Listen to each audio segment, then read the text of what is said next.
D pharmacy हा अभ्यासक्रम पूर्ण केला आणि आपण म्हणतो ना की पाण्यामध्येच लेकराचे जे काही पाय असतात त्याच्याबद्दल जाणून कसं आहे हे जाणू शकतो, त्याच्याबद्दलचा अंदाज आपण त्या ठिकाणी बांधू शकतो.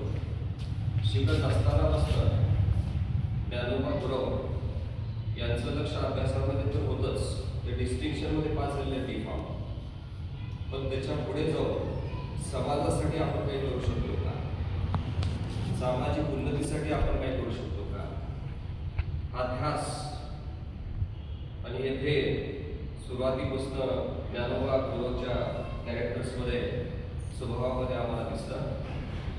आणि मग डी फार्मसी पास झाल्यानंतर विद्यार्थी काय करू शकतात, तर स्वतःचं मेडिकल स्टोअर चालू करू शकतात किंवा मार्केटिंग, औषध विक्री, सेल्समन ज्याला म्हणतो आपण थोडक्यामध्ये, किंवा छोट्या मोठ्या कंपनीमध्ये औषध निर्मितीच्या क्षेत्रामध्ये त्या ठिकाणी त्यांना नोकरी मिळू शकते. पण असं न करता सर्वात अगोदर ज्ञानोबांनी काही दिवस मार्केटिंग केलं, औषध विक्रीचा अनुभव प्राप्त केला. त्यानंतर त्यांनी स्वतःचे 3 मेडिकल स्टोअर चालू केले आणि त्याच्या लक्षात आलं की नाही, याच्या पुढे जाऊन आपण काहीतरी केलं पाहिजे. तुम्हाला माहिती असेल कदाचित एवढ्या मोठ्या संख्येने तुम्ही या ठिकाणी उपस्थित आहात. लातूरमध्ये जेवढे काही व्यसनमुक्ती केंद्र आहेत, डिॲडिक्शन सेंटर आहेत, त्यामध्ये नावारूपाला आलेलं सेंटर हे CNS हॉस्पिटलमधलं सेंटर आहे. त्याचा साथ अभिमान, समाधान आणि आनंद आमच्यासारख्या प्राध्यापकांना निश्चितपणे या ठिकाणी आहे. एक गोष्ट महत्वाची आहे की हे काही आपण तुम्हाला उद्देश करणार नाही, प्रबोधन करणार नाही. त्यासाठी डॉक्टर केंद्रे सर या ठिकाणी 24 तास उपलब्ध आहेत. डॉक्टर आनंदजी हे पुण्यामध्ये येऊन तुम्हाला मार्गदर्शन या ठिकाणी करतात, तुमचं काउन्सिलिंग करतात, समुपदेशन करतात. आणि मग एक गोष्ट लक्षात घेतली पाहिजे की आपल्या आईवडिलाच्या आपल्याकडे फार अपेक्षा आहे.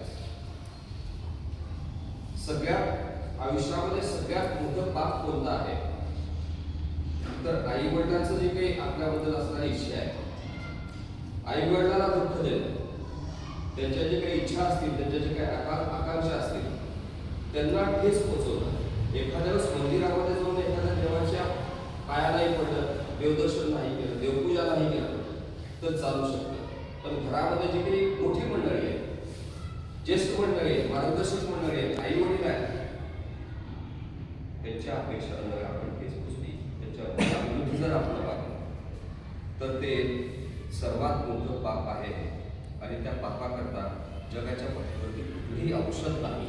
फक्त एवढं आहे की जे तुम्हाला या ठिकाणी ज्ञान देत आहे, जे मार्गदर्शन तुम्हाला या ठिकाणी करतायत, व्यसनमुक्ती केंद्रामध्ये डॉक्टर असं डॉक्टरनी पेशंटला समुदाय असणं हे सुद्धा अपेक्षित नाही.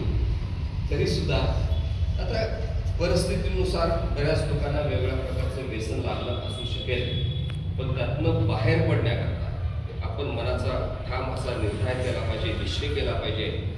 या ठिकाणी तुम्हाला जो काही मानसिक आधार दिला, या ठिकाणी तुमच्यावरती जो काही औषधोपचार केला त्याला तुम्ही खऱ्या अर्थानं प्रतिसाद दिला पाहिजे, रिस्पॉन्स दिला पाहिजे. फक्त व्यसनमुक्ती केंद्रामध्ये जोपर्यंत आपण आहोत तोपर्यंतच व्यवस्थित राहणे आणि घरामध्ये गेल्यानंतर परत पहिले पाडे 55 असं कृपया करू नका. निश्चितपणे